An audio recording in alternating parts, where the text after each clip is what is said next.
እሺ እንዳንስቅ አያስቅም፣ እንዳናዝን የሚያሳዝን ስራ የለውም፣ እንዳናጨበጭብም የሚያስጨበጭብ ስራ የላቸውም፣ እንዳንከሳቸውም የህግ አካላት ከጎናችን የለንም። ህዝቡ ለሁለት ጎራ ተከፍሏል። ግማሹ ሄርሜላ ትክክል ናት፣ ግማሹ ሩታ ስህተት ላይ ነች፣ ግማሹ ሩታ ትክክል ናት፣ ግማሹ ሄርሜላ ስህተታች ይለናል። እንዴት እናስቆማቸው? እንዴት በቃችሁ እንበላቸው? እነዚህን ሰዎች እውነት ትክክል እየሰሩ ይሆን ወይስ እኛንን ስህተት ላይ ቆመን እየሄድን ያለ ነው? አልገባኝም። በእውነቱ ከሆነ አብርሃም በተሰጠው ካራክተር አፍዛ ደንዝዝ በራሱ ኖሮበት ከሆነ ወይም ከታመመበት ነቅቶ ከሆነ ወይም ወደ ህመም እየሄደ ከሆነ በሰልስቱም ቢሆን ዳኒ መጥቷል። ዳኒ ጸበልም ወሰደው፣ ሕክምናም ወሰደው፣ ሳይካትሪስትም መጥቶ አማካሪ ያማከረው። በሰልስቱም ቢሆን ደርሶለታል። ቤት አልቀየሩም፣ እዛው ቤት ነው ያሉት። ቦታ አልቀየሩም፣ አልሸሹም፣ አራቁም። ሁሉ ነገራቸው ክፍት ነው፣ በራቸው ክፍት ነው፣ ስልካቸው ክፍት ነው። ዳኒ በሶስተኛው ቀን ጠፍቶ መጣ። ከዛሬ ሚዲያው ላይ የለም ነበር። ሁሉንም እንጠይቃለን። የት ሄዶ ነበር እስከ ዛሬ? ዛሬ አብርሃም አራተኛ ቀኑ ነው እንዲህ አይነት ነገር ካየንበት። ዛሬ አምስተኛ ቀኑ ነው። ተውት፣ አራተኛውን ቀን ሩታና ኤፋ የመጀመሪያ ቀን የመጡ ጊዜ አይተናል። ዛሬ አምስተኛ ቀኑ ነው። 5 ቀን ሙሉ አብርሽ ከሚዲያ ሲጠፋ፣ አብርሽ ያለበት ሁኔታ ሲታወቅ ትክክል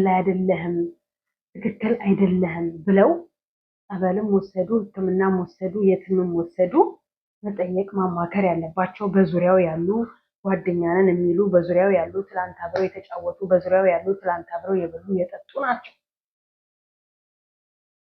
ከዛሬ ግን ሁሉንም የሉ። ዛሬ ነው የመጡት። ስለ እህትየዋም ጠይቄያለሁ። እህትየዋም ብትሆን ቢዝነስ እየሰራችበት እንጂ አብርሃምን አገናኘኝ አብርሃም ጋር ወሰደኝ ማለት ምንም አይጠበቅባትም። የወንድሟ ቤት ነው፣ ታውቋለች። ሩታ ቤቱን አልለቀቀችም። ሩታ ስልኳን አልዘጋችም፣ በሯ ክፍት ነው። ሄዳ የወንድሜ ቤት ነው ብቻዋን ብትሄድ እኔ የሚያስነኩኛል ብላ ነው። ብቻዋን ብትሄድ እኔስ ታመማለሁ ብላ ነው የወንድሟ ቤት። ከዛሬ እንዴት አስችሏል? ወይስ ሀገር አቋራጭ ነው እየኖሩ ያሉት? እንኳን እዛው አዲስ አበባ ውስጥ እየኖራችሁ አይደለም ይቅርና ከሀረር ከድሬዳዋ እንኳን ጓደኛዬ የማይሆን ህይወት ውስጥ ገብቷል ብሎ የናሂ ወንድም ከድሬዳዋ ነው ከሀረር መጥቶ ናሂ ላይ ደርሶለታል። እንኳን እናንተ እህት ነን ተብያችሁ በዙሪያው ያላችሁ ማለት ነው። የምር ድራማ ካልሆነ ድራማ ስለሆነ ጊዜውን እያራዘማችሁ እነሱ ፓርታቸው ሲያልቅ ልክ በዚህን ቀን አብርሽ መታችሁ ጠይቁት፣ አብርሽን መታችሁ አንኳኩ፣ ለአብርሽ መታችሁ እንዲህ ነው ብላችሁ የዛኔ ከፍትላችኋለሁ። አብርሽ ቤቱ ዘና ብሎ ቁጭ ብሏል። የተሰጠው ካራክተር ደግሞ የሚያደንስ ከሆነ በተሰጠው ስራ ከሆነ እየሰራ ያለው ሰዎችን እንደማያውቅ ለሰዎች የሚያልሆን መልስ እንደሚመልስ ታስታውሱ እንደሆነ የሆነ ድራማ ላይ አንዴ እንደዚህ አይነት ድራማ ካራክተር የተሰጠው ልጅ ነበረ። ምናልባት እንደዛ እሱ ነው ከሆነ ምክንያቱም ድራማ ነው። ሰዎቻችን ግን የማይሆን ነገር የተናገረን ሰዎች አብርሽማ የሚን ዳኒም ዛሬ መጥቶ የተናገረውን ሰማን። አብርሽ ልክ አይደለም። አብርሽን እንዲህ አይደለም የማውቀው። አብርሽ ሲስቅ ሲጫወት ነው የማውቀው። ከዚህ በፊት ተንኮላችሁን አውቄበታለሁ፣ ለዛ እንሸሸውት አለ። እንዲህ አይነት ተንኮል እንዲህ አይነት ሀሳብ አሰበው ከሆነ ሩታ ታስብ። ምንም ቢሆን የልጇ አባት ነው። ነገ ዋጋ ትከፍላለች ለልጇ። የእናቱ ልጅ ወንድሙ ዝም ይላል? በመጀመሪያ ጀምሮ እኮ የምናውቀው አብርሽንና ኤፋን ቡታጅራ ላይ ያሉ ቲክታክ ላይ ጫማ ቤት እየገቡ ልብስ ቤት እየገቡ የሆነ ነገር ሲያደርጉ ወደ ኋላ ልጅነቱ ተመልሶ ወንድሙ ጋር አይሆንም። ኤፋም ተሰርቶበት ነው የምትሉ ብዙ አላችሁ። የዘራነውን እናጭዳለን፣ ያላየነውን አንናገር፣ ያላየነውን አንመስከር የምንለው ለዚህ ነው። አንተ ጸበል ግባ፣ አንተ ጸበል ሂድ፣ አንተ ራስ ከራስ ጋር ሆን አለችው ሩታ ዳኒንም። እሺ ቢኒስ እውነት አስቻለው? ቢኒ አጠገቡ ነው ያለው። ቢኒ አላየውም። ከራሱ ጋር መሆንና ለመሆኑን አያውቅም። ክርስቲያን አይደለም ቢኒ። ለምን ጸበል አልወሰደው? ለምን የሆነ አማካሪ ነገር አምጥቶ ቤት ውስጥ ሊሆን አላማከረው? ለምንስ ፓስተር አምጥቶ ቤት ውስጥ እንዲጸለይበት አላስደረገውም? ጓደኛው አይደል? አብሮ አደጉ አይደል? እኛ ያልበላንን የምናከው መተት ነው መተት ነው መተት ነው መተት ነው የምንል ሰዎች። እነ ፈረንጁም ለሄርሜላ ቀለበት ልናደርግ ነው ብለው እያበዱ ነው። በዛ በኩል ድራማ እየተሰራ ነው በሄርሜላ ላይ፣ በዚህ በኩል ድራማ እየተሰራ ነው በሩታ ላይ። እና ይሄ ለትውልድ ይጠቅማል ብላችሁ ነው የምታስቡት? ወዴት ነው የሚያደርሰን? የአንቺ ልጅ ቢሆን ምን አይነት ስሜት ነው የሚሰማሽ? የአንቺ እህት ብትሆን ምን አይነት ሞራል ነው የሚኖርሽ? ቆመሽ ነው የምታየው? ቆመሽ ዝም ብለሽ ትክክል ነው እያልሽ ላይክ እየሰጠሽ ኮመንት እያደረግሽ ሰብስክራይብ እያደረግሽ ነው ዳይሬክት የምትቀጥይው? ወይስ የህግ አካላት ስልክ የላቸውም? አያዩም? አይሰሙም? ልክ ደብረ ዘይት ያለው የማነው ስሙ የነ ቤቲ የቤቲ ፍቅረኛ የነበረው ሞቷል ብለው እንዳስለቀሱት እና እሱ ዛሬ በህይወት አለኝ ብሎ ወጥቶ የእሱ እናት ከሰሰች እንደተባለው የአብርሃም ቤተሰቦች መክሰስ አይችሉም ነው? ምንም የልጁ እናት ብትሆን የምር እንዲህ አይነት ነገር ላይ ሆነው ከሆነ ያሉት ከመክሰስ ወደኋላ አይሉ። ከዚህ በፊት ከሰዋታል በሄርሜላ ምክንያት አይደለም በራሷ ማለት ነው። በሄርሜላ ምክንያት ከሰዋታል። ሄርሜላን ጠፋች አንቺ ነሽ ያገቻት ትንሽ ተደብሻል። በብዙ ነገር ላይ ጣቷ እየተጠቀመባት እዚህ ደርሳለች። ሩታ እስከ በድንጋይ የመኖር ፍላጎት ኖሯት ነው። እሱ እቃ ነው፣ የቤት እቃ ነው። አንድ ቦታ ላይ አስቀምጣ እያጠበች እያጌጠች እያበላች እያጠጣች እያሸች እያሻሸች በግድ የምታኖረው። የእንደዚህ አይነት ደስታ በአብርሃም ላይ በልጁ አባት ላይ ፈልጋው ነው።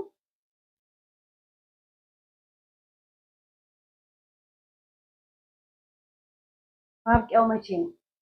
ዛሬ ክፍል 4 ነው አይደል? ክፍል 4 በአብርሃም ቤት አልተለቀቀም። ዳኒ በግሉ ይዞ መጣ። ሄርሜላ ቤት ደግሞ በግሏ መጣ። ሄርሜላ ጋር ድራማ መሆኑን የምታውቀው ትናንትና ብዙ ነገር ተደረገች፣ ወደቀች፣ ከዛ ዛሬ አስወረደች ያሉና መጡ። የዚህ ጠንሳሽ አቤል ነው። አቤል ሄደና ሲያስመስል ለሄርሜላ ቢጃማ ማና መጣላት። ሄርሜላ የወደቀችው በዚህ ልብስ አይደለም። ሄርሜላ ትናንት የነበረችው በዚህ ልብስ አይደለም። ዛሬ ከሆነ ያያችሁ፣ ዛሬ ከሆነ የመጣችሁት ለወንድሟስ ልብስ ማና መጣለት? የመጣችሁት በአንዴ ነው። እሺ ወይስ ሐኪም ቤቶቹ ልብስ ያቀብሏቸዋል? ተቀያሪ ልብስ ሰጧቸው? ሐኪም ቤት ተቀያሪ ልብስ መምጣት ጀመረ፣ መስጠት ጀመረ። ሁሉንም ስናይ ስናቅ በመጡበት ልብስ ነው። ሆስፒታል ውስጥ ቁጭ ብለው 2 ቀንም ተቀመጡ 3 ቀን ቤተሰብ ይዞላቸው ካልመጣ በዛው ልብሳቸው ነው የሚቀመጡት። እሺ ሄዶ ዶክተሩን ጠየቀ። ዶክተር የሆነ ነገር አማከረው። ሄርሚ በሆድሽ ነው የወደቅሽው። ሄርሜላ በሆዷ ወደቀች፣ በጎኗ በጀርባዋ ወደቀች። ደም ሲፈሳት አታውቅም። አስወረዳት የምትሉን አብርሃምንም ልጄንም አጥቼ አልኖርም። እሺ ልጅሽ የውሸት ነበር። ነገ አብርሽ ወደ ራሱ ሲነቃ አብርሽን ወደ ራስሽ አስገባሽ ማለት ነው። በዚህ አጋጣሚ ግርግር ለሌባ ይመቻል አይደለም የሚባለው። አያስወርድሽ ሳታረግዢ ነውር የላችሁ? ነውርን አትፈሩ? እንደው ፈሪሃ እግዚአብሔር የላችሁም? እንደው እግዚአብሔርን እያልሽ እየማልሽ እንደው በማርያም እያልሽ እየማልሽ እየተገዘትሽ በየትኛው እግዚአብሔርና በየትኛው መብርሃን ነው የምታምኑትና የምታመልኩት ወይንም ደግሞ የምትከተሉት? ወይስ የእናንተ መቀለጃ ናቸው? ድራማዎቻችሁ ድምቀት ናቸው? የኛ አምላኪዎች፣ የኛ አምላክ እና የኛ ኢየሱስ ክርስቶስ የኛ የመብርሃን ለእናንተ የድራማ አድማቂዎች ናቸው? አልገባንም። አንዳንዴ መጪው ይደክማል።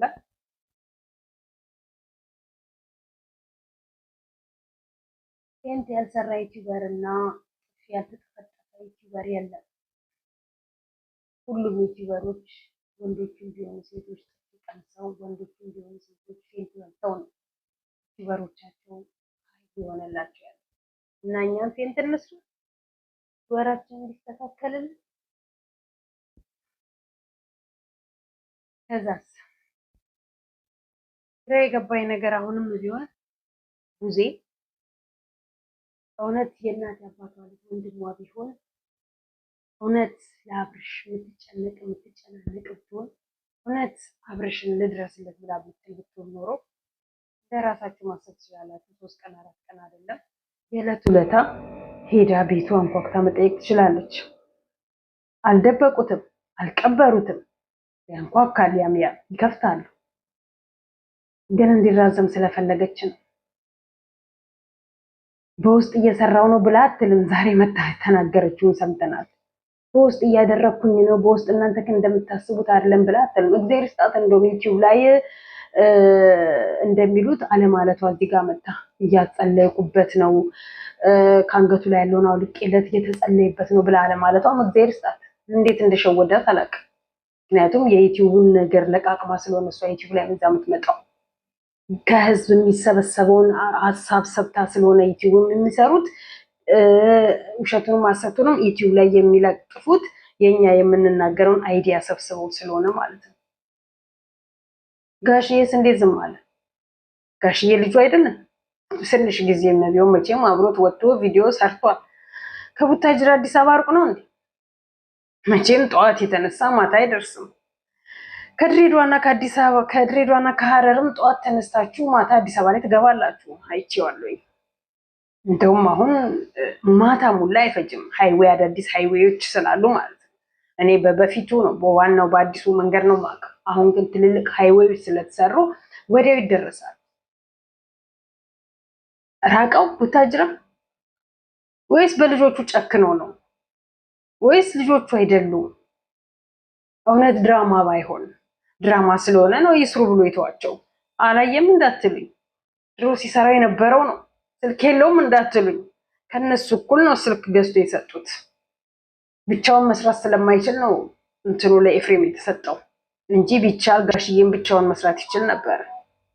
ብቻውን ግን እዛ አዲስ አበባ ቡታጅራ ቁጭ ብሎ የሚሰራው ሰው ስለሌለ ነው። የቡዜ ልጅ እየጠበቀ ነው ብለው ቢያንስ ከቡዜ ልጆች ጋርም እኮ ቢሆን እየሰራ መምጣት ይችላል። ጋሽዬ ራሱ ቢዝነስ መስራት ይችላል እሱ ራሱ። ምክንያቱም ሙያው አለዋ፣ ሚዲያ ላይ ድራማ መስራት ሙያው ስላለው ማለት ነው።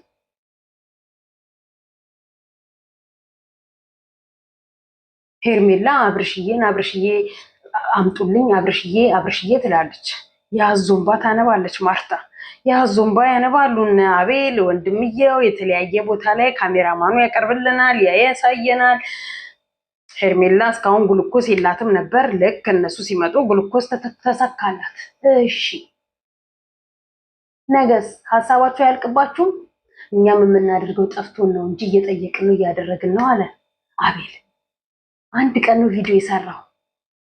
የአብርሃምን ቤት እሱ አያውቀውም። ምን ነው ከዚህ በፊት ሩታን ብቻዋን ሲያገኛት ሄዶ ዘው ብሎ ከዛ ከገጣጣ ጋር ሄዶ በርግዶ ገብቷል ነበር። ከአብርሃም ውጭ ወንድ የለም እንዴ ብሎ ዛሬ ከሱ ውጭ እሱ ወንድ አይደለም? እሱ ቁጭ ብሎ ነው የሚሻለው። ለምን ወንድ የሚሰራውን ስራ ሄዶ አይሰራም ታዲያ?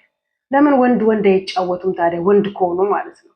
እንደ ወንድ ለምን ጀግና ያጫወታቸውም? እንደ ሴት እየተልመጠመጡ ያልሆነ ወሬ ከሚያቀብሉ ለሚዲያ ለቤተሰቦቻቸው ክብር፣ ለእምነታቸው ክብር፣ ለትውልድ ፍቅር እንዲኖራቸው ከፈለጉ ለምን እስከ መቼ ድረስ ነው በዚህ ስም የሚቀጥሉት? እውነት የአዲስ አበባ ሕግ ፈቅደላቸው ነው በዚህ ስራ እንዲቀጥሉበት? አዲስ አበባ ያለ የሕግ አካላት አዲስ አበባ ያለ የተለያየ ቦታ ላይ ዩኒፎርም ለብሳችሁ የምትንቀሳቀሱ ፈልጋችሁት ነው? ቡታጅራ ያሉ የሕግ አካላቶች ሲያስቆሟቸው አዲስ አበባ ላይ መጥተው የፈለጉትን ሰርተው እንዲበሉ ወይስ አዲስ አበባ መዲና ናትና እንደፈለጋችሁ ሆናችሁ ሰርታችሁ ብሉ ነው? ዱባይ ላይ እኮ ከክልል ይኑራቸው እንጂ በአንድ ሰንደቅ ዓላማ የምትመራ በአንድ ሕግ የምትመራ ናት። እዚህ ጋር እኔ ቁጭ ብዬ የሆነ ሰው ድንገት ካሜራ ስቀርጽ ካየኝ መጥቶ ወዲያውኑ ፖሊስ ደውሎ የኔን ቤት የሚያንኳኳል ስለማይቻል ማንም የማንንም ፎቶ መቅረጽ ስለማይችል ማንም ያለ ፍቃድ ምንም ነገር ስለማይችል እኛ ሀገርስ ከተማ ሆና የኢትዮጵያ ዋና ከተማ ሆና የአፍሪካ ዋና ከተማ ሆና የአፍሪካ ዋና መዲና መቀመጫ ሆና የተለያዩ ቱሪስቶች የሚገቡባት ዋና ሆና ለምን ስሟ በዚህ ልክ እንዲባከንና እንድትረክስ ተፈለገ? ለምን በዚህ ልክስ ያልሆነ ነገር እንዲሰራላችሁ መንገዱን ከፈታችሁላችሁ? ለምንስ ዝም አላችኋቸው? የህግ አካላት አንተ ልጆች የሉክም? በየመንገድ ላይ የምትሰሩ ጀምቦች ልጆች የላችሁም? ሽንኩርት የምትነግደዋን እና ሚዛን የምትነግደዋን ስታስቆም ምነው እነዚህን ማስቆም አቃታችሁ? እነዚህ ምናልባት የዕለት ጉሮሯቸውን ለመዝጋት ነው እዛም እየተሯሯጡ ግብር የለውም ብለው የሚቆሙት። ለእነዚህስ ግብር አለው? በየቦታው ትውልድ የሚያቆሽሹ በየቦታው የማይሆን ቪዲዮ እየሰሩ ለትውልድ የሚያቀብሉ ህግ ፈቅደህላቸው ነው ለነሱ? ልጆች ዛሬ ላይኖሩክ ይችላሉ። መቼም ቆመክ አትቀርም። ሴቷም የህግ አካላት ብትሆኚ ቆመሽ አትቀሪም። ምናልባት ዛሬ ልጆች ላይኖሩሽ ይችላሉ፣ ፋሚሊ ላይኖርሽ ይችላል። ነገ አይኖርሽም። እህት ወንድም የላችሁም? በዚህን ያህል ትውልዱ ላይ ሲቀልዱ በዚህን ያህል ሚዲያውን 5-6 ሆነው የተለያየ ሶሻል ሚዲያ ከፍተው ትውልዱን የማይገባ አመለካከት እንዲኖረው የማይፈልገውን ህይወት እንዲኖር የማይጠበቅበት ቦታ ላይ እንዲገኝ የማይሆን አለባበስ እንዲለብስ የማይሆን ቃላት እንዲናገር በህይወቱ ላይ የማይጠቅመውን ነገር እንዲያደርግ ሲያደርጉ የህግ አካላት የለም? ሀገሪቷ መንግስት የላትም? የሀገሬ መንግስት የት ነው ያለከው? በየቦታው ወገን ሲጨፈጨፍ ዝም ብለሃል። ሰምተህ ባልሰማ አይተህ ባላየ እግዚአብሔር የፍርዱን ቀን ያመጣዋል። ከተማ ላይ ቁጭ ብለው ደግሞ ትውልድ እያቆሸሹ ለትውልድ የማይረባ መልእክት የሚያስተላልፉትን እንዴት ዝም አልካቸው? በእርግጥ ልክ ነህ። ልጆችህ ቤተመንግስት ውስጥ ነው ቁጭ ብለው የፈለጉትን እያዩ እየበሉ እየጠጡ የሚኖሩት። ሴት እህቶችህ እርስ በርስ ነው እንትን የሚሉት። ልጆችህ ጓደኛ አይኖራቸው፣ ሪሌሽን አይጀምሩም። ከማን ምን አይቶ ይማሩ? ወይስ እነሱም ዩቲዩበሮች ናቸው የራሳቸው ስራ አላቸው? ግራ ስለሚያጋባን ብዙ ነገር የምንጠይቀው ጥያቄ ስላለን ጥያቄያችን መልስ እስከሚመለስልን ድረስ ሁሌ እንጠይቃለን።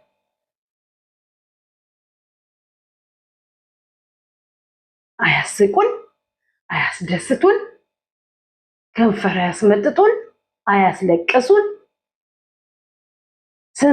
ስንት ሚዲያ ነው በአሁኑ ሰዓት ላይ ትክክል ያልሆነ ነገሮችን እንትን ላይ እየጻፉ ያንን እንስማ ብለው ዘው ብለው ሲገቡ ያልሆነ መረጃ ለትውልድ የሚያቀርቡ የሰው ልጅን ከእንስሳ ጋር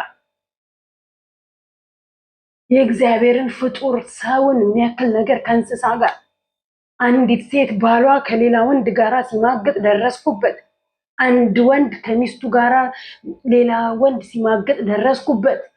እዛው ገደልኩት፣ እዛው ሞታ አገኘናት፣ ጫካ ሞታ አገኘናት፣ ገደልኩት፣ ገደለው አንገቱን።